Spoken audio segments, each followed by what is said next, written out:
Time once again for your update from the City of Crystal. The Mayor Julie Deshler with us. Welcome again, Mayor. Thank you very much for having me. We've got a handful of things to talk about in the city. Let's begin with the budget process, as all cities are doing right now in the thick of working through the city's budget. Give us a preview of Crystal's process and what's going on. Well, this year we're kind of prioritizing investments in our streets, utilities, and our long-term financial health, while we're also trying to attract and retain staff that's needed to deliver core quality services to our residents. We're trying to make smart, responsible choices to maintain our services after we have had some years of underfunding some of them.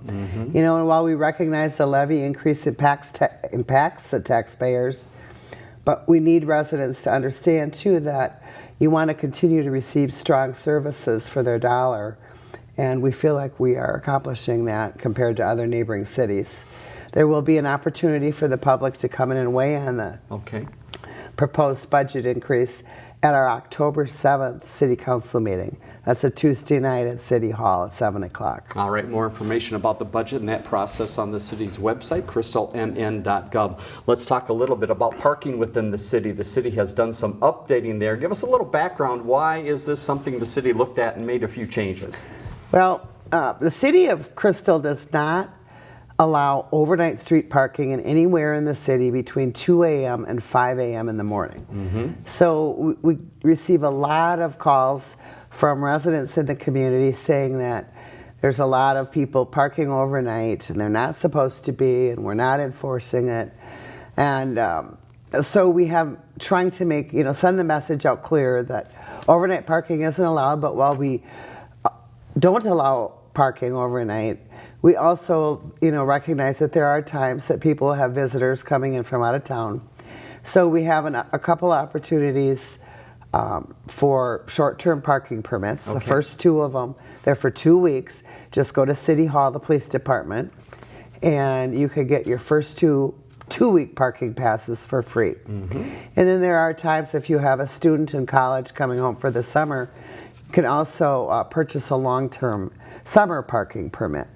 But, so we're trying to work with the residents, but also be mindful that cars really should be on the driveway and off the streets at night. Very good. And again, the city has a lot of information coming out about that. Let's talk boards and commissions. You're looking for residents to get involved and helped out in a few ways. Yeah, we have a lot of openings where we have the Park and Rec Commission, the Sustainability Commission, Employee Review Board.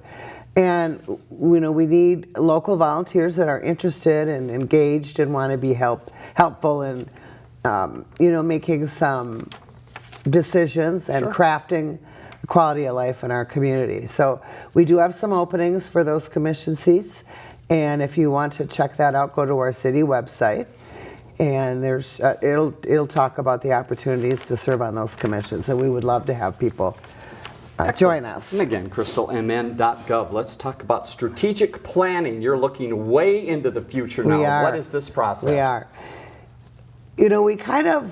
We're an older city, fully developed, and it's time to kind of take a look and increase the image, if you will, of our community, freshen things up. And so these things don't happen overnight. So the City Council, along with city staff, have started kind of a strategic planning process so that we can look at different elements of the city and see where we can make some improvements. We're focusing on our infrastructure, public safety, economic development, and we're just making sure that we're planning smart for the future. We're also developing a 25-year community vision to guide us long-term in some of our decisions. And there will be plenty of opportunities coming up for the residents also to weigh in and see what kind of visions they have or some ideas to make the community more family-friendly, if you will, more up-to-date looking. Just some ideas to liven it up a little bit, if you will. All right, get your thinking caps on. Crystal, again, we've mentioned the website many times, crystalmn.gov, to find out more. Mayor, thanks again for your time. We'll talk to you again soon. Well, thank you. I appreciate it. Bye-bye. For more city stories, check out ccxmedia.org or find us on social media.